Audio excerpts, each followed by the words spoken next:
nakita, ang aming narinig, ang aming ipinabalita sa Pilipinas at sa buong mundo. Ito ang balita.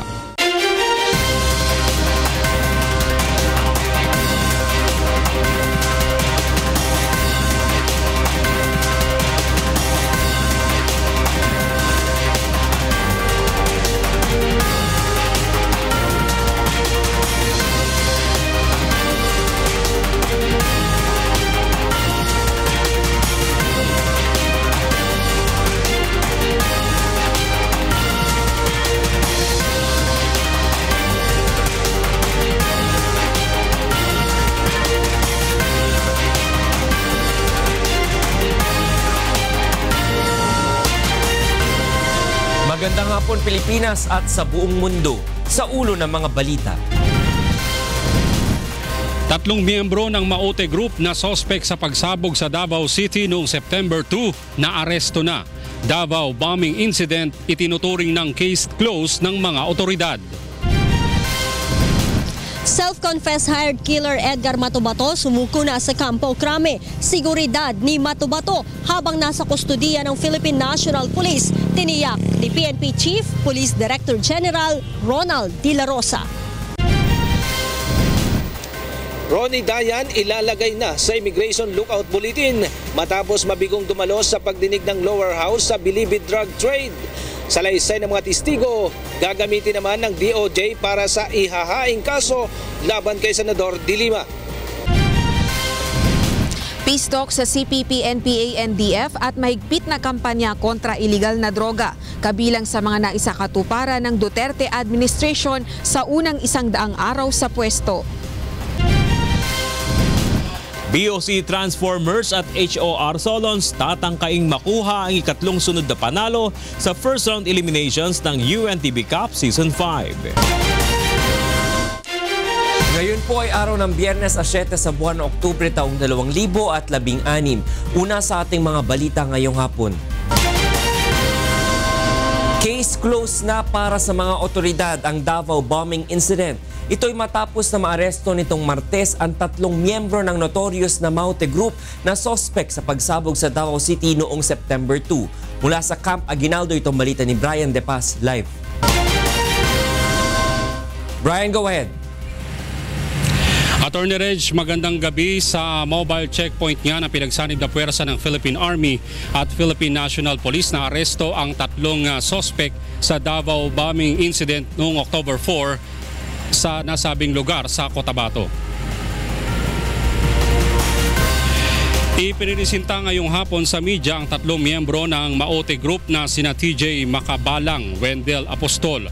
Ayon kay Defense Secretary Delfin Lorenzana, tinangka ng 3 na tumakas sa checkpoint sakay ng kanilang motorsiklo nang walang plaka. Nakumpiska sa kanila ang mga gamit sa paggawa ng improvised explosive device, submachine gun, caliber 45 pistol, kanilang motorsiklo at mga cellphone.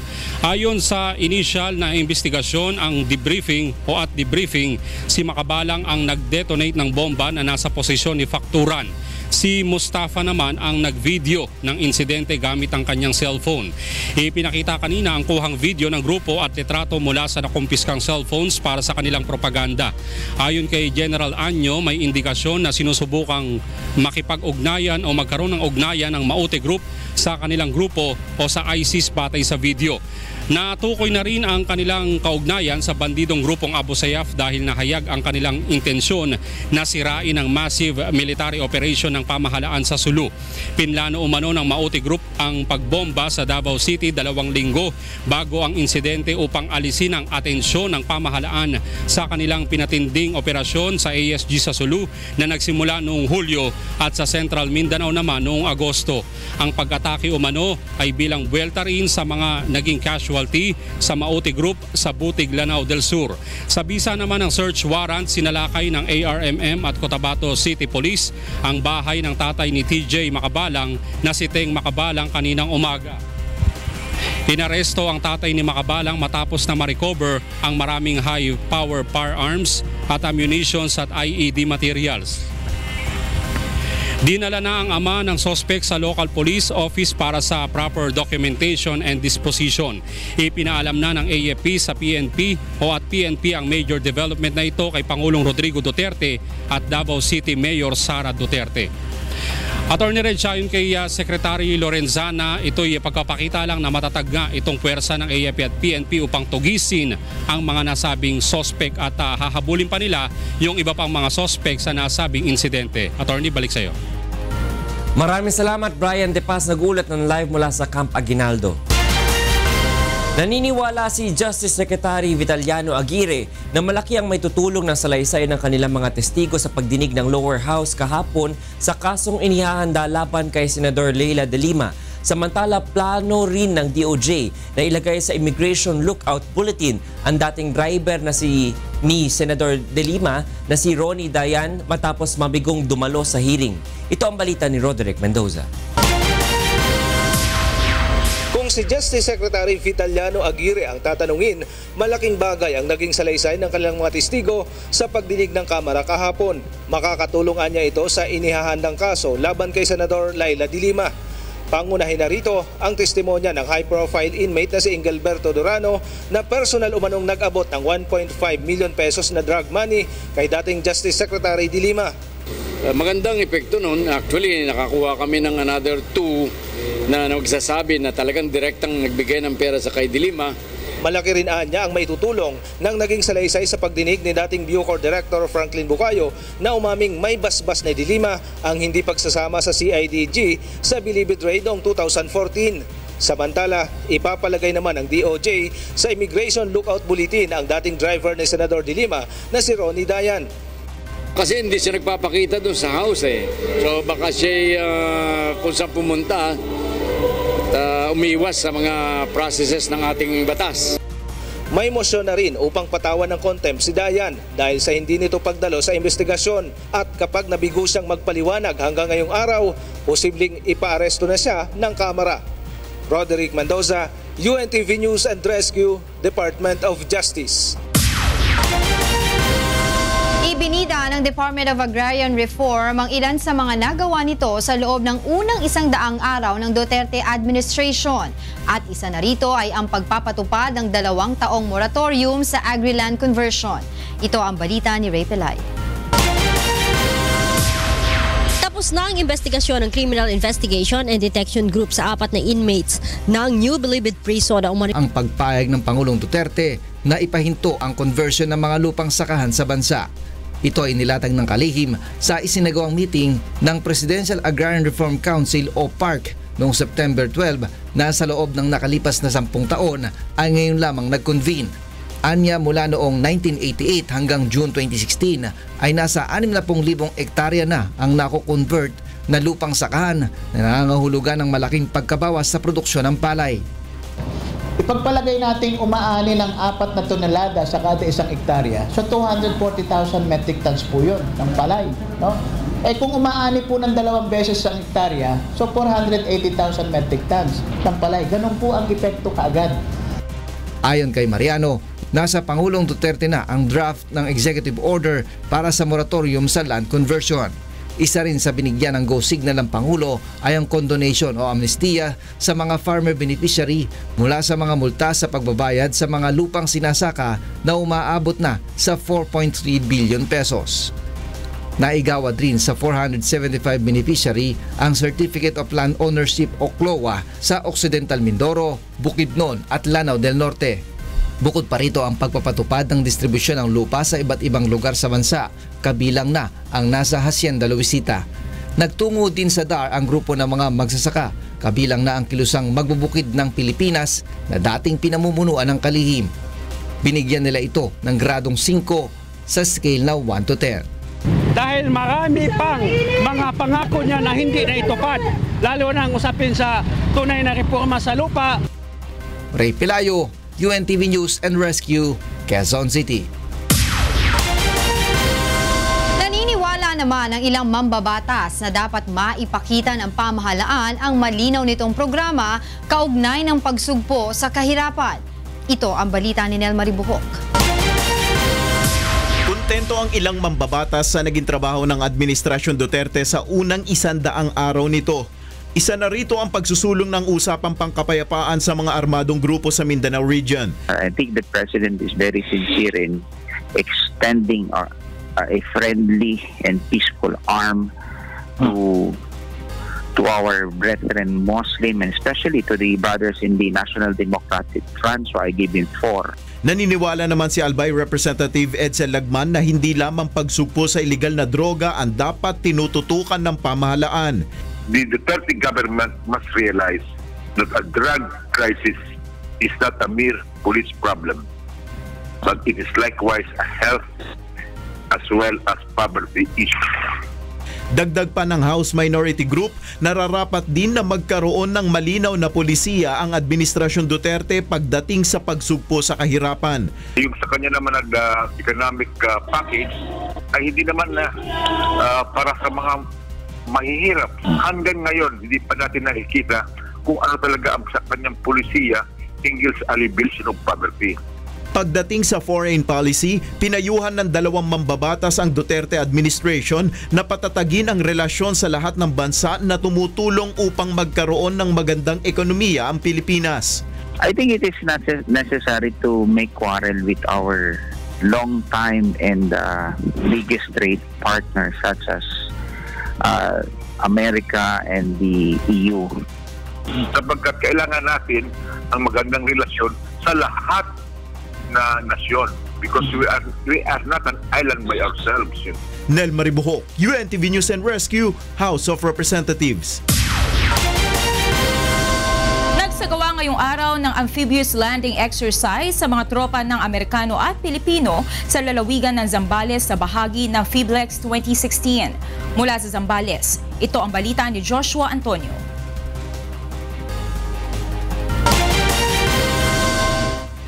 Joshua. Monica, magandang gabi. Malakas man ang buhos ng ulan ay tuloy pa rin dito sa bayan ng San Antonio, Zambales ang isinagawang 2016 na amphibious landing exercises ng Armed Forces of the Philippines at U.S. Armed Forces. 5 amphibious assault vehicle ng Amerika ang nagpakitang gilas sa isinagawang exercise. Mula sa dagat ay nagtungo ang mga ito sa baybayin at nagpaputok ng kanyon. Layunin ng beach landing exercise na mapabuti ang interoperability of military assets at personnel sa pagitan ng 2 bansa sa tubig man o sa kalupaan. Una na sinabi ni Pangulong Rodrigo Duterte na hanggang ngayon taon na lamang ang war games sa US Forces at pinigilan na rin ang AFP na sumali sa joint military exercises na pinangungunahan ng US sa South China Sea. Mahigit 300 sundalong Amerikano at Pilipino ang lumahok dito sa amphibious exercises. Hanggang October 12, isasagawa ang nasabing military exercise. Pasan muna ang balita mula dito sa Zambales. Monica. Maraming salamat, Joshua Antonio, live na nag-uulat mula sa Zambales. Samantala, naninindigan ng Amerika na magpapatuloy ang magandang ugnayan nito sa Pilipinas at pagtupad sa mga kasunduan sa kabila ng mga pahayag ni Pangulong Rodrigo Duterte. Ayon kay US State Department spokesperson John Kirby, wala silang balak bawiin ang mga ipinangakong assistance hanggang sa susunod na taon na aabot sa $180 million. Hindi rin umano nila sineseryoso ang sinabi ni Foreign Affairs Secretary Perfecto Yasay na binigo ng Amerika ang Pilipinas kaya napilitan ng kasalukuyang administrasyon na baguhin na foreign policy. So look, we've seen these comments, and I've spoken to this rhetoric before.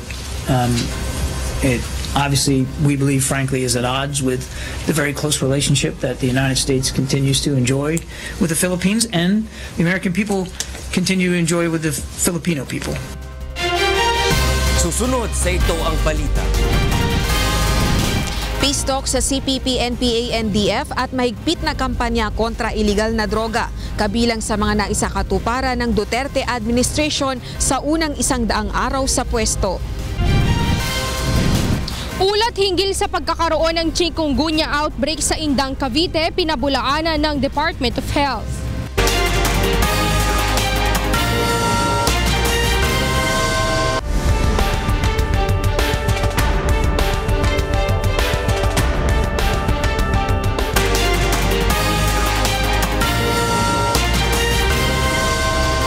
Ngayon ang ika-100 araw ni Pangulong Rodrigo Duterte sa pwesto at kabilang sa mga naisakatuparan ng kanyang administrasyon ay ang pagbuhay sa peace talks sa National Democratic Front of the Philippines o NDFP at ang mahigpit na kampanya kontra iligal na droga. Ito ang balita ni Rosa Licos. Sa unang araw pa lang sa pwesto, nakita na ang pagbabago sa pamahalaan ng papasukin sa Malacanang ang mga miyembro ng mga militanteng grupo na karaniwan ng numero 1 kritiko ng mga nagdaang pangulo ng bansa. Muli ring umusad ang matagal nang nabinbin na usapang pangkapayapaan sa Communist Party of the Philippines, New People's Army at National Democratic Front na nagresulta sa pagdedeklara ng indefinite ceasefire sa pagitan ng government security forces at mga rebeldeng grupo. Patuloy din ang pakikipag-ugnayan ng Pangulo sa iba pang Moro groups sa Mindanao. We cannot fight forever. We might have the weapons, the armaments and the bullets, but the mortars. But that does not make a nation. My job is to bring peace. But hand in hand, I must also bring order in my country. At kung 30 taon nang nabinbin sa Kongreso ang Freedom of Information Bill, pinirmahan naman ni Pangulong Duterte ang Executive Order No. 2 upang tuluyan ng magkaroon ng transparency sa public documents. Kabilang din sa mga maipagmamalaki ng Duterte administration ay ang pagpapauwi sa mahigit 1,000 displaced overseas Filipino workers galing sa Saudi Arabia, ang unti-unting pag-aalis ng endo at kontraktualisasyon. Ngunit ang talagang nagmarka ng husto sa mga ginagawa ng pamahalaan ay ang nasa 700,000 drug users at pushers na sumuko sa Oplan Double Barrel Project Tokhang ng Philippine National Police. Ayon kay Pangulong Duterte, hindi siya mapipigilan ng sinuman sa kanyang kampanya kontra iligal na droga. You know, I have to protect. Yung protection ng life is not only now. I have to protect the Filipino. And the Filipino will come, maybe tomorrow, will be born next month. These are the vulnerable targets pag nandyan na ang droga at hindi mo na matanggal. You have to do it now while I'm still president. Subalit sa kabila ng mga nagawa para sa ating mga kababayan, mas marami pang dapat gawin ng pamahalaan tulad ng pagsupil sa kahirapan, pag-aangat ng kabuhayan ng mga mamamayang Pilipino, pagresolba sa matinding suliranin sa trapiko at iba pa. Rosa Licos, UNTV News and Rescue, Malacanang. Nagpahayag naman ng mga kahilingan sa Duterte administration ng ilan nating mga kababayan sa pagbabago na gusto pa nilang makita sa mga susunod na araw. Ito ang balita ni Monokson. Mataas ang naging satisfaction rating ni Pangulong Rodrigo Duterte sa kalalabas lamang na Social Weather Station Survey kaugnay ng unang 100 araw ng Administrasyong Duterte. Nag-ikot ang UNTV News and Rescue Team upang tanungin ng publiko kung ano pa ang kanilang mga kahilingan kay Pangulong Duterte para sa mga susunod pang araw. Dagdagan nilang oras ng pag-release ng train. Mas papabain pa sana. Pamasahe. Kailangan malutasan yung traffic kasi nawawalan kami halos ng kita. Para naman sa mga regular na empleyado at contractual worker. Dagdag benefits na lang. So wala rin po kasi parang wala pa akong full idea kasi. Regular na talaga para tuloy-tuloy yung trabaho. Nais naman ng magsasakang taga-Nayon na umunlad upang hindi umasa sa kitang ipagkakaloob lamang ng kanilang mga landlord. Ang gusto namin dun sir, pero kami din sariling lupa sir. Nais naman ng ilang vendor na magkaroon ng permanenteng pwesto at maayos ang traffic upang hindi sila nalulugi. Sa sobrang traffic matagal bago dumating. Mayroon din namang umaasa na magtuloy-tuloy na ang tulong na ibinibigay ng pamahalaan. Yung permanente pong pabahay para sa kagaya naming mga informal settler. Ayon naman sa political analyst na si Ronald Mendoza ng Ateneo School of Government, natural lamang na humiling ng pagbabago ang mga tao, lalo't nakakita sila ng pag-asa na ito'y maisasakatuparan ng kasalukuyang administrasyon. He ran on a campaign of change. So, ang expectations ng mga tao, talagang maraming change na mangyayari. At medyo nainip na mga tao kasi pinangako na rin yun ng past administrations. Masyado pang maigsi ang 100 araw upang makita ang totoong pagbabago na ipinapangako ng Administrasyong Duterte. Subalit, sa kaunting panahon ay nakakita tayo ng senyales na seryoso ang pamahalaan sa isinusulong nitong pagbabago na matagal nang inaasam ng mga Pilipino. Mon Hocson, UNTV News and Rescue, Quezon City. Krame na ang self-confessed hired killer na si Edgar Mato-Bato matapos i-turn over ni Senator Antonio Trillanes IV sa Philippine National Police o PNP. Tiniyak naman ni PNP Chief Ronald Bato de la Rosa ang seguridad ni Mato-Bato habang nasa kanilang kustodiya. Ito ang balita ni Lea Ilagan. Sumuko na kay Philippine National Police Chief Police Director General Ronald Bato de la Rosa si Edgar Mato-Bato kasunod ng paglalabas ng warrant of arrest laban sa kanya ng Davao City Municipal Trial Court bunsod ng kabiguan nitong dumalo sa hearing para sa kinakaharap na kaso. Sinamahan si Mato-Bato ni Senator Antonio Trillanes IV na siyang tumayong kanyang custodian mula nang ma-release sa Senate custody. Temporary lang ito, no? Remember, bailable yung kaso niya. So, dadaanan lang yung kailangan pagdaanan, yung pag-post niya ng bail, pag-arrange sa kanya, then kukuhanin ko ulit siya, yung custody.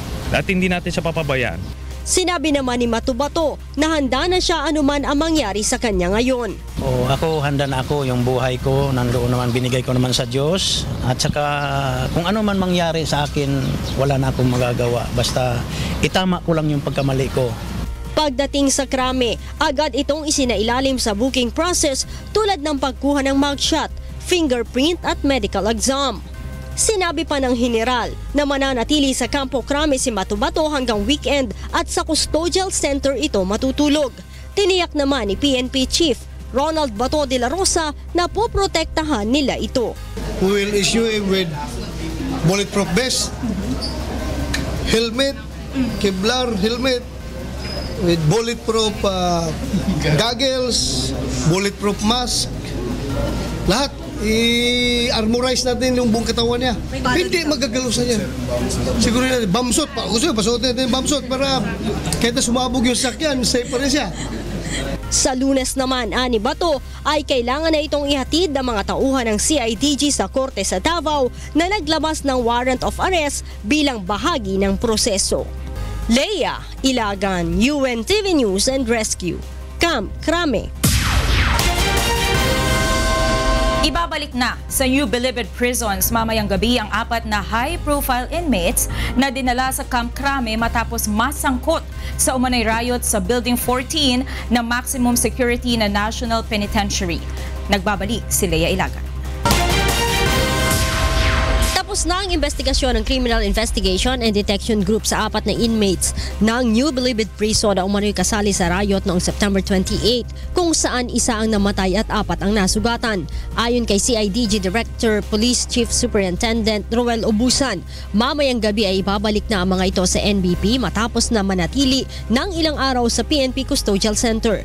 Kabilang sa 4 na mga inmates sina Ruben Thiu, Clarence Dongail, Edgar Cinco at Tomas Donina. Ang ating custody over the 4 NBP inmates involved sa insidente sa NBP lastly hanggang 7 ngayon. Aniya, malaki ang maitutulong ng isinasagawa nilang investigasyon upang malinawan kung ano talaga ang totoong nangyari sa loob ng Building 14 ng maximum security. Handa na rin aniya silang ipresenta sa Lunes sa House of Representatives ang initial result ng isinagawa nilang investigasyon. Ipe-present namin yung aming development, yung aming progress, but not the final thing because we don't have it. We are working hard and I believe the good congressman, kung sino man yung nagpapakuha noon, will really understand us na ginagawa naman lahat. Hindi pa nga lang natatapos yung kabuuan. Umaasa naman ang pinuno ng CIDG na matatapos nila ang kabuuan ng investigasyon at makapaglalabas na sila ng opisyal na resulta sa susunod na linggo. Lea Ilagan, UNTV News and Rescue, Camp Krame. alamin natin ang mga balita sa iba't ibang panig ng bansa. Ihahatid sa atin ni Victor Cosare mula sa Davao City. Mayong gabi, Victor. Mayong gabi, Angela, o gani ang mga balita gawas sa kauluhan. Mikabat na sa kapin 230 ang mga bag-ong kaso sa Human Immunodeficiency Virus o HIV/AIDS infection sa dakbayan sa Davao karong tuiga. Kapin 80 niini nagpangidaron og 15 hangtod sa 24 anyos. Sumala pa sa City Health Office usa sa posibleng hinungdan sa pagtaas sa numero sa mga natapdan sa maong sakit ang kinaiya sa mga kabatan-unan karong panahuna. Tungod niini gitagaan og taas nga pagtagad sa lokal nga kagamhanan ang kampanya Batok sa Maong Makamatay nga Balatian. Usa ka paagi ang pagtudlo sa mga estudyante mahitungod sa HIV/AIDS ug ang paghatag og libreng test sa katilingban. Giauhag sa grupo sa mga sayantipiko sa nasod ang mga kapatan-unan nga pilion ang mga kurso nga adunay kalambigitan sa siyensya ug teknolohiya aron madugangan ang nahabiling pipila na lamang ka mga sayantipiko sa Pilipinas. Kini mao ang balita ni Weng Fernandez. Giauhag sa National Academy of Science and Technology of the Philippines o NAST ang mga magtutungha og pipila ka mga profesional nga sulayang himuong karera ang mga trabaho nga may kalabutan sa siyensya. Dungan kini sa gipahigayong symposium sa ahensya nga gitambungan sa kapin sa usa ka gatos nga mga profesional ug magtutungha gikan sa nagkalain-laing universidad sa syudad sa Cagayan de Oro ug Iligan. Objective namin na madala namin yung science to the provinces kasi in the past ang focus talaga sa Metro Manila, no? Masyado yung center, concentrated tayo sa center. Sumala sa NAST gamay ra ang ihap sa mga national scientists sa nasud nga aduna untay dako nga matabang sa natad sa siyensya ug teknolohiya. Group of people really is the students that we have today to consider science as a career. Dahil ang ating scientific manpower mukhang mahina. Hindi pa masyado knowledgeable for many subjects in science. So we have fewer scientists compared to other countries. Usa daw sa mga posibleng hinungdan ngano gamay ra ang mga naningkamot nga mahimong scientist mao ang kakulangon sa pinansyal nga suporta. Samtang ang uban usab mas gipaningkamutan nga magtrabaho sa laing nasud tungod sa kadako sa ilang kitaon didto. Sumala sa National Academy of Science and Technology of the Philippines, sa tibuok nasud, 15 lamang ang national scientist ug 1,000 usab ang ihap sa mga scientist researcher. Weng Fernandez, UNTV, Balita ug Tabang, Cagayan de Oro City. Milang bigit sa 4 ka adlaw nga leadership training ang pipila ka mga kabatan-unan sa Milagros Masbate aron mabansay ang mga hunahuna mahitungod sa mga isyu nga giatubang karon sa katilingban. Kini mao ang balita ni Jerry Galicia. Nasa isang kagatos na kabataan hali sa manlain-lain na lugar sa Isla San Masbate ang sumaidarom sa 4 ka adlaw na youth leadership training. Hali sa 20 na munisipyo kag isa na syudad ang nagkaurusad sa una na higayon sa Provincial Youth Leadership Summit sa munisipyo San Milagros, Masbate. Pira lang sa mga kaaraman na pagaitukdo sa mga kabataan ay ang mga isyu sa nasyon kapareho sa temprano na pagabudos o pregnancy kag an malain na epekto sa paggagamit sa illegal na droga. Pero sa nito tukdoan man ang mga kabataan sa tama sa pag-ataman sa kapaligidan kag first aid. So dito po sa training na ito ay pinag-uusapan po ang leadership na kung saan ay pinaka-importante sa mga kabataan natin sa ngayon na napapariwara ng landas. So mga sumasali or sumasama sa sa kabila na kung saan ay rampant na po ngayon. Temporaryo mag-start ang mga kabataan sa ginhimo campsite sa mga militar sa sitio Baklay. Para makita natin sa youth yung kalagahan natin, ano yung role ng mga youth sa development dito sa particular sa Masbate. Ano yung ano yung participation nila dito as bilang bilang isang youth leaders. Según sa mga organizers sa Youth Summit, gusto ninda na maaraman sa mga kabataan sa probinsya San Masbate ang maging kapaki-pakinabang na tao sa sosyedad, lalo na sa panahon niya na nadamo sa mga kabataan na nalulong sa malain na bisyo. Jerry Galicia, UNTV Barita, Kag-Responde, Masbate. Ug na ang mga balita nga atong gitutukan sa nagkalain-laing bahin sa nasod. Gikan diriya sa Davao City, balik dia sa studio, Angela. Daghang salamat, Victor Cosare, live na nagulat mula sa Davao City.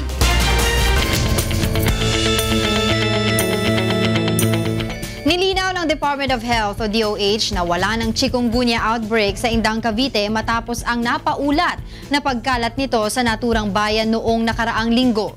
Ito ang balita ni Aiko Miguel. Tinignan ho datos namin, wala kaming makitang barangay sa Indang na meron pang outbreak. Yan po ang magandang balita. Hindi na dapat mabahala ang mga residente sa Indang, Cavite sa banta ng chikungunya.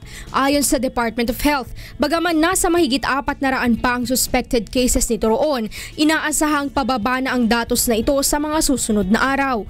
Bukod sa Indang, Cavite, binabantayan din ang kagawaran ng chikungunya hotspots sa Region 1 sa Ilocos at Region 10 sa Northern Mindanao. Mula January 1 hanggang September 24, meron ng 3,813 suspected chikungunya sa buong bansa. May pagkakahalintulad ang sintomas ng chikungunya sa dengue at Zika, gaya ng lagnat, rashes at joint pains, gayunman hindi ito fatal o nakamamatay. Patuloy ding isinasagawa sa mga lugar na nabanggit ang 4S Search and Destroy Mosquito Breeding Sites o ang pagpuksa sa mga pinamumugaran ng mga lamok. Nagdeklara na rin ang DOH sa maigting na panawagan na pagpuksa sa mga lamok. Ang Department of Health po ay nagdeklara na ang Aedes aegypti mosquito ang public health enemy number 1. Samantala, nagsasagawa pa rin ang DOH ng mga preventive measure para sa napaulat na positive Zika virus case sa Antipolo, Rizal. Mahigpit din ang pagbabantay nila sa nagdadalang tao sa Cebu na nagpositibo sa Zika virus. Aiko Miguel, UNTV News and Rescue, Department of Health.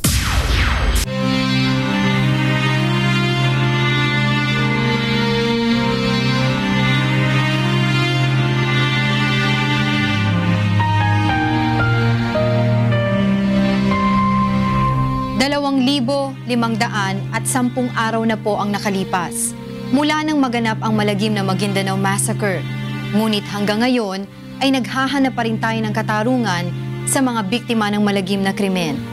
At sa tila madilim na hinaharap ng kaso, hindi po bibitiw ang UNTV sa labang ito hanggang makamit ang katarungan, hindi lamang para sa aming 4 na kasamahan, kundi sa lahat ng mga biktima ng karumal-dumal na pamamaslang. Susunod sa Ito ang Balita.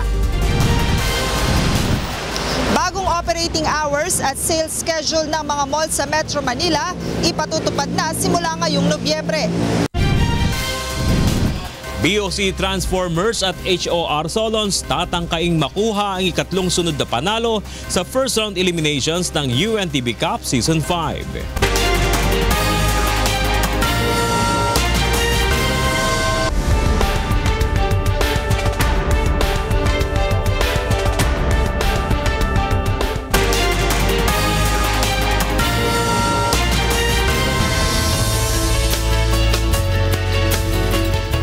Alamin muna natin ang latest sa lagay ng panahon mula kay Ray Pelayo na nasa UNTV Weather Center.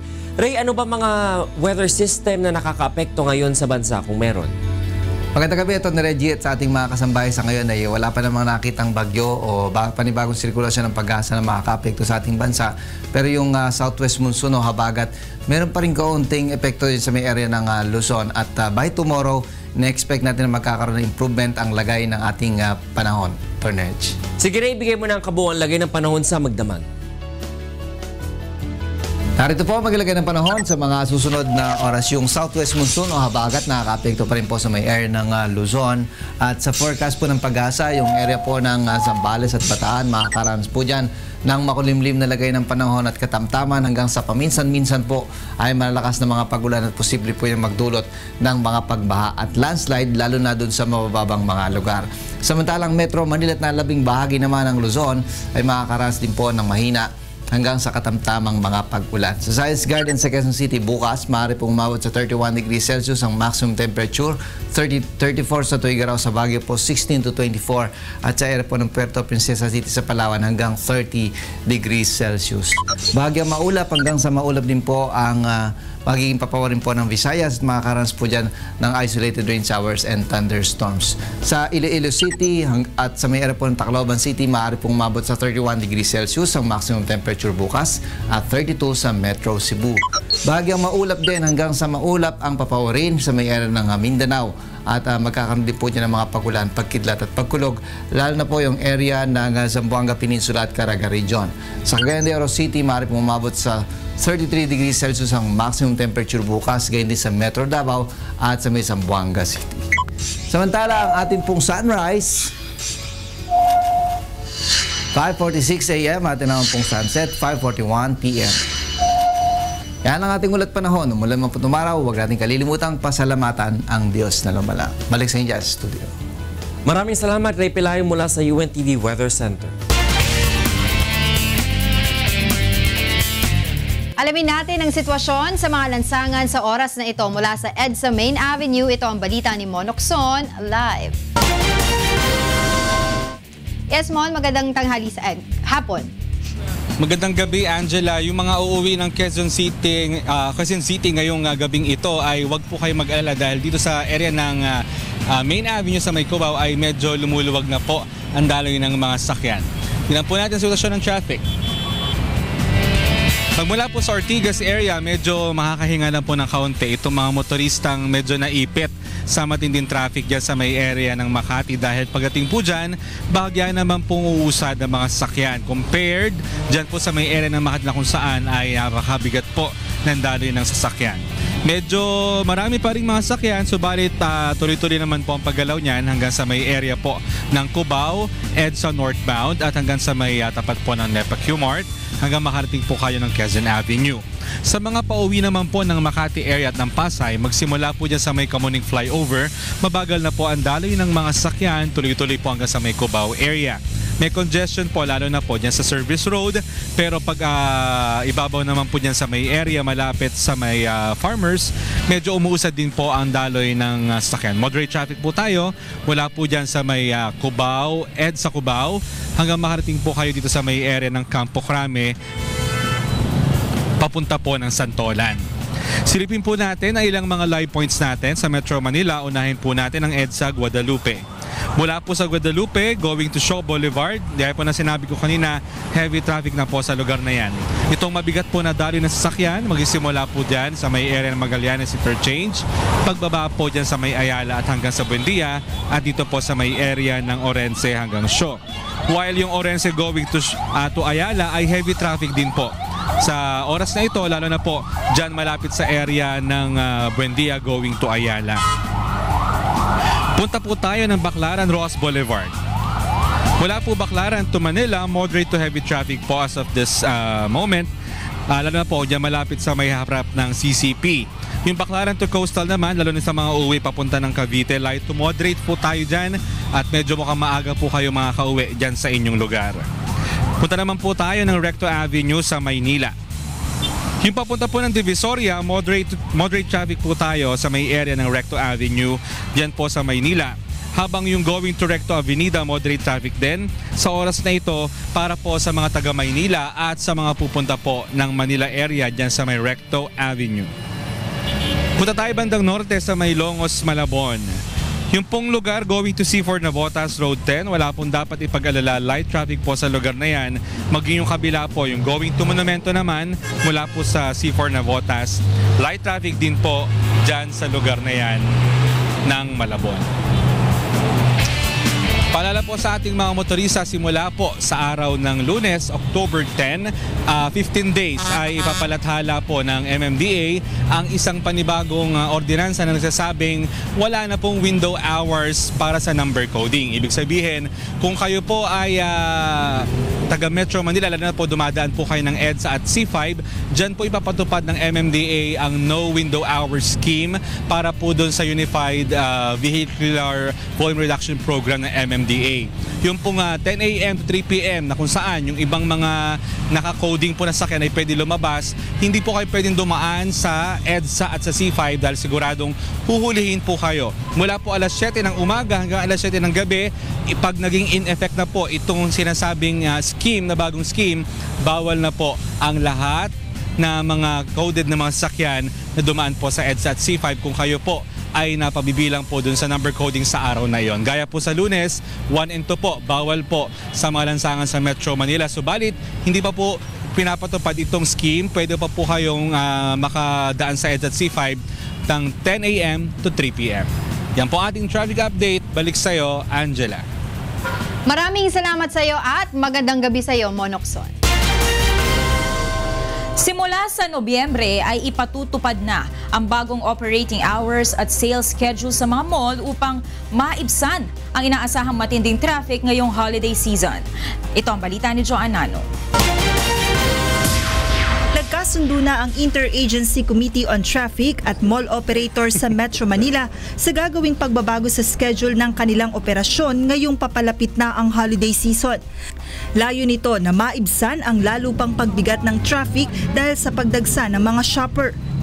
Simula sa November 1, magbubukas ang mga mall ng alas 11 ng umaga hanggang alas 11 ng gabi, habang ang schedule ng weekend sale ay simula alas 12 ng madaling araw ng Sabado hanggang Linggo na lamang. Epektibo ito simula ngayong October 21 hanggang January 9, 2017. Kaugnay nito, ipinag-utos rin ng IAC sa management ng mga mall ang pagsasaayos sa daloy ng mga sasakyan sa paligid ng kanilang establishmento. Sa establishment nila, pag may kapunuan na ang queuing, lumabas na sa area ng establishment nila, we will let the vehicles go. We will in place enforcers there and papaikutin nila sila papaikutin. But babawalan na po namin silang mag-queue along the roads. Ano po? Inatasan rin nila ang mall operators na magsumite ng petsa at management plan ng mall sales 2 linggo bago ang mismong schedule nito. So that their security officers or traffic officers can trace out kung anong gagawin nating traffic plan during their sale. Then we also requested them that their security officers or their traffic officers be placed under the command of IAC so that there will be an integrated traffic direction and control. Sakop rin ng kautusan ang ilang malalaking supermarket sa Metro Manila. Paglilinaw ng IAC, epektibo lamang ang bagong schedule para sa holiday season ngayong taon. Subalit kung magiging epektibo ang sistema, posibleng ipatupad na ito ng permanente upang maresolba ang mabigat na traffic sa Metro Manila. Joanne Nano, UNTV News and Rescue, Makati City. Samantala, alamin naman natin ang mga balita mula sa iba't ibang panig ng mundo. Ihahatid sa atin ni Darlene Basingan.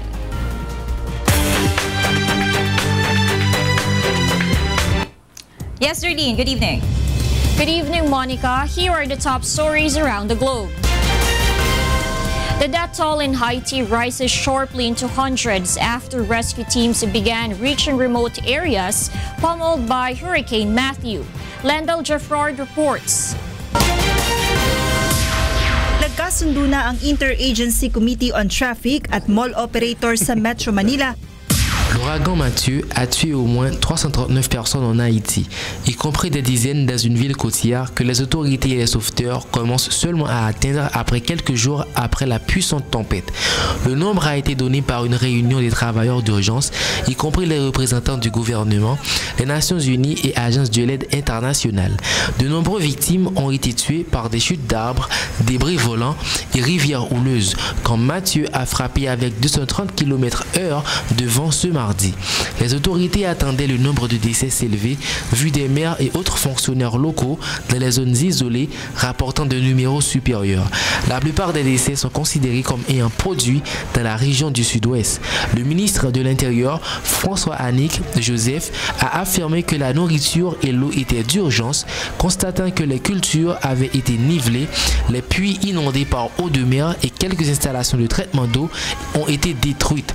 Les fonctionnaires avec l'Organisation panaméricaine de la santé ont averti une montée possible de cas de choléra en raison de l'inondation généralisée causée par Mathieu. Avant de frapper Haïti, la tempête a été blâmée d'avoir causé 4 morts dans la République dominicaine, une en Colombie et une en Saint-Vincent et les Grenadines. Le gouvernement d'Haïti a estimé au moins 350 000 personnes ont besoin d'une aide quelconque. L'ouragan a de nouveau été classé comme une tempête de catégorie 4, le deuxième plus haut degré de classification d'ouragan, et continue ayant comme destination les États-Unis, plus précisément la Floride. Des groupes de secours internationaux sont déjà présents pour des dons et pour un long effort de relance en Haïti. Lendel Geffrard, UNTV Nouvelles et Sauvetage, Port-au-Prince, Haïti. Hundreds of residents, including Filipinos in Florida, Georgia, and South Carolina, evacuate as Hurricane Matthew's strong winds and rains batter the U.S. or the U.S. Southeast coast. Ruth De Mesa has a news. 2 million people in 3 states, including some Filipino Americans, urged to evacuate ahead of Hurricane Matthew. Florida Governor Rick Scott stressed that time is running out for residents in the coastal areas to evacuate and everyone needs to leave. Time is running out. This is clearly going to either have a direct hit or come right along our coast, and we're going to have hurricane force winds. There are no excuses. You need to leave.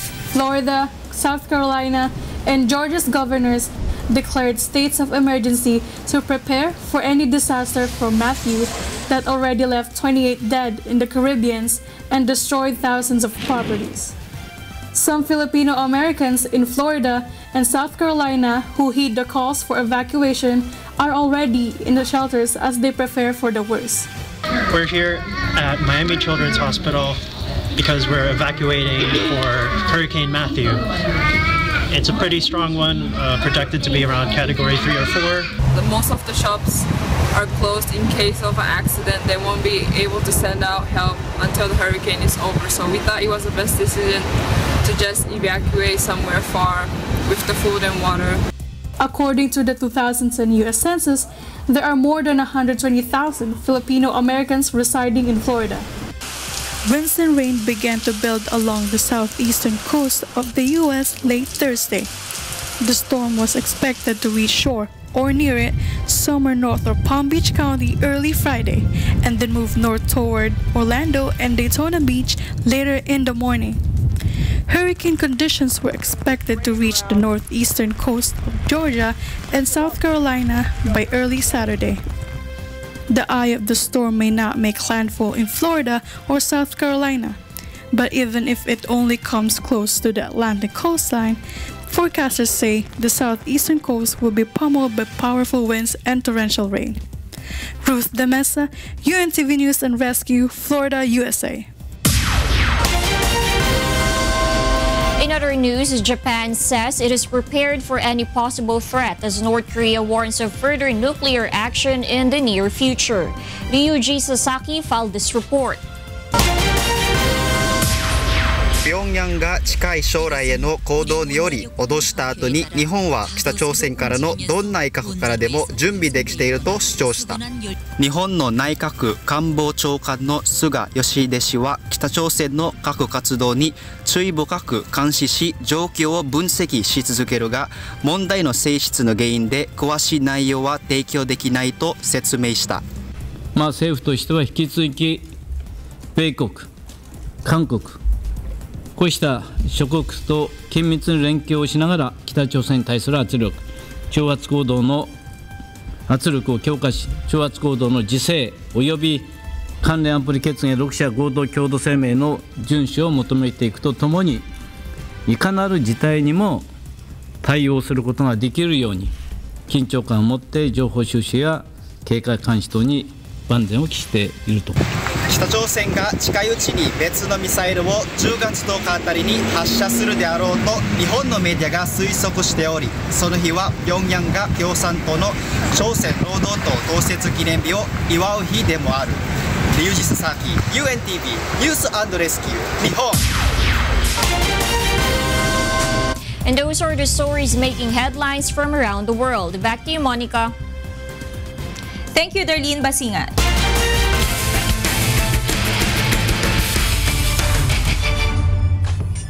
Tatangkain ng Bureau of Customs Transformers at House of Representatives Solons na makuha ang ikatlong sunod na panalo sa UNTV Cup Season 5 first round eliminations ngayong linggo. Ito ang balita ni Bernard Dadis. Aquino will set that pick. Aquino dives to the basket. Ball screen na nanatili para kay Adriano. Pull-up jumper.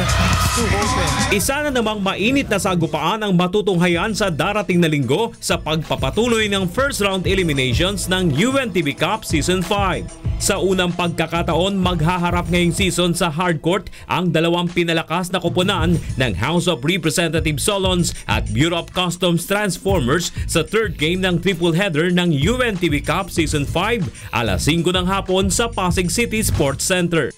Parehas na nangunguna ngayon sa Group B ng Liga ang dalawang koponan na may malinis na 2-0 win-loss record. Kapwa sasandig sa kanilang tig-apat na dating professional basketball player ang magkabilang team, kaya naman asahan na ang mahigpit na bakbakan sa hardcourt. Mangunguna sa BOC ang tandem ng PBA legends na sina Kenneth Captain Marvel Duremdes at Marlo the Skyscraper Aquino kasama si Verson Franco at Jerome Ejercito. Sa HOR naman ay magtutulong sina Kiko Adriano, Egay Billones, Arnold Gamboa at Eric Rodriguez. Titignan namin yung imports ng HOR. Then again, titignan namin yung weaknesses nila, kung saan yung strength and weakness nila. Then on the practice, mag-a-adjust kami dun sa mga ginagawa nila. Kasi attempt to beat yun no? Basta kami, tingnan namin kung anong paraan ang pwede namin gawin, no? Pag-aralan namin kung ano yung strength nila at saka weaknesses. No? Tingnan natin kung paano kami sasabay sa kanila. Una rito ay maghaharap naman sa second game ang Senate Defenders at Malacanang Kamao alas 3 ng hapon. Kinakailangang maipanalo ng Senate Defenders ang kanilang ikatlong laban matapos makalasap ng dalawang sunod na pagkatalo upang makapasok sa second round eliminations. Samantalang malinis pa ang record ng Malacanang na may isa ng panalo. At sa first game, mahigpit na bakbakan naman ang aasahan sa two-time champion AFP Cavaliers at BFA Firefighters alas 2 ng hapon. Hawak ng AFP ang liderato sa Group A na may 2 panalo, kasunod ang BFA na may 1 panalo at wala pang talo. Mapapanood ang live ang triple header ng UNTV Cup sa linggo sa UNTV at UNTV Web via streaming. Bernard Dadis para sa UNTV Cup Season 5.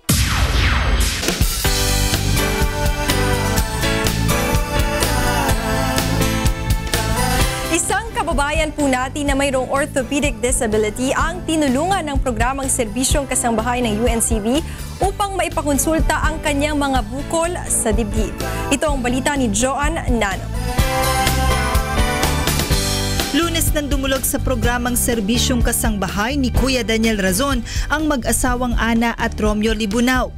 Mula sa Santa Rosa, Laguna, lumuwas ang dalawa ng Metro Manila upang humingi ng tulong na maipagamot ang mga bukol sa dibdib ni Mang Romeo na 9 na buwan na niyang iniinda. Agad naman itong tinugunan ni Kuya Daniel at pinasamahan ng mag-asawa sa East Avenue Medical Center upang magpakonsulta. Gawin natin para at least kung sakali man kailangan ho kayong mag-MRI or mag-CT scan, malaman din natin yung sasabihin ng ating doktor na lalapitan kasi mas meron ho silang idea dyan. But just the same, kung ano man po yung mga dapat na i-undergo ninyo, tulungan po namin kayo para maisagawa naman, para mas makakuha tayo ng magandang resulta. Pagdating sa ospital, agad sinuri ng mga doktor si Mang Romeo. Ayon kay Dr. Claudine Ordonez, malignant ang mga bukol sa dibdib ni Mang Romeo at upang magamot, kailangan itong dumaan sa maraming pagsusuri tulad ng biopsy, CT scan at MRI. Really needed biopsy. Now, my problem is, it looks like locally advanced siya dito sa area, advanced. And the reason ho, bakit siguro may konting hoarseness na si Sir, baka yung nerve niya dito, banda, dito yung naiipit. Sa Samantala, sinamahan din ng grupo ang mag-asawa sa National Council on Disability Affairs upang makakuha ng ID. Dahil sa pagkakaroon ng orthopedic disability, makakakuha ng 20% discount si Mang Romeo sa lahat ng gamot na kanyang bibilhin bukod pa sa mga pangunahing bilihin at prime commodities.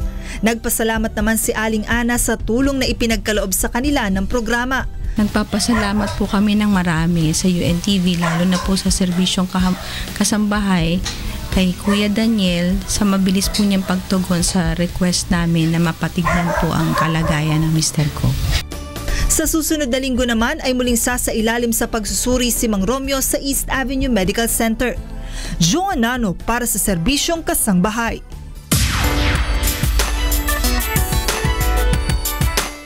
Sumalang na sa location shooting ng isang araw ang ikatlong yugto ang beauty queen na si Lara Kigaman at aktor na si Wendell Ramos na kapwa ikinatuwa ang pagkakasama sa advocacy film. Ito ang balita ni Brian Evangelista.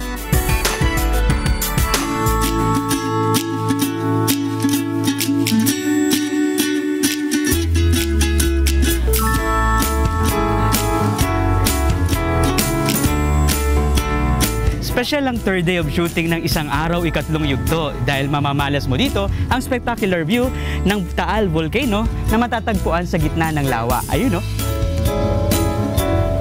Piling-pili din ang ilan sa location shooting ng pelikula upang maipakita sa mga manonood ang natatang nitong ganda. Ilan pang mga artista ang inyong aabangan sa kanilang maeksena tulad lang ng teen actress na si Michelle Vito na excited sa kanyang role sa pelikula. And I think maganda tong movie na to kasi hindi siya yung basta mababasa lang natin or sa social media. Ito kasi malawak so mas mapapaliwanag yung talagang nangyayari. Natuwa naman si Michelle dahil dito na rin niya na ipagdiwang ang kanyang 19th birthday. Kaya nagpapasalamat siya na maging bahagi ng proyektong ito. Maraming salamat kasi nakasama ko sa movie na to at feeling ko na makakatulong din ako sa ibang tao. Nakasama ako sa pagtulong sa ibang tao. Maraming salamat po. Gaganap naman bilang mami ni Michelle, si Miss International 2005 Precious Lara Kigaman Alcaraz na natuwa sa panibagong papel na gagampanan. Pero kasi kadalasan ng mga ginagampanan kong roles, mga mommies na may hirap. So parang bihirang-bihira lang na nakukuha ako na syempre asawa ng general, so mayaman. So na-excited ako. At saka yung story kasi very, very relevant sa mga nangyayari ngayon sa bansa natin. Para naman sa batikang aktor na si Wendell Ramos, naging malapit sa kanyang puso ang advocacy film nang maipaunawa ng mismong direktor at manunulat ang tema ng pelikula. At ikinagagal ako na naging part ako this film. For me, it will be an honor para matutukan ako ni Kuya Daniel dito at magawa ko ng maayos yung gusto niyang gawin kong trabaho dito. Kaya abangan ang mga kapanapanabik na eksena na magbibigay kiliti sa ating kaisipan at may lakas na pumukaw ng ating damdamin. Brian Evangelista, UNTV News and Rescue, Philippines. At yan ang ating mga balita sa sports, entertainment at public service ngayong gabi. Ako po si Talia Javier. Happy weekend sa inyo, Atty. Reg. Maraming salamat, Talia, at happy weekend din sa inyo mga kasambahay. At yan ang naging kabuuan ng ating balitaan ngayong gabi. Ito ang balitang hindi dinagdagan at hindi binawasan. Aming inilahad ng buong katapatan kung paano namin nasaksihan. Kayo ay makapagtitiwala ng aming nakita at narinig ang aming ibinabalita. Magandang gabi.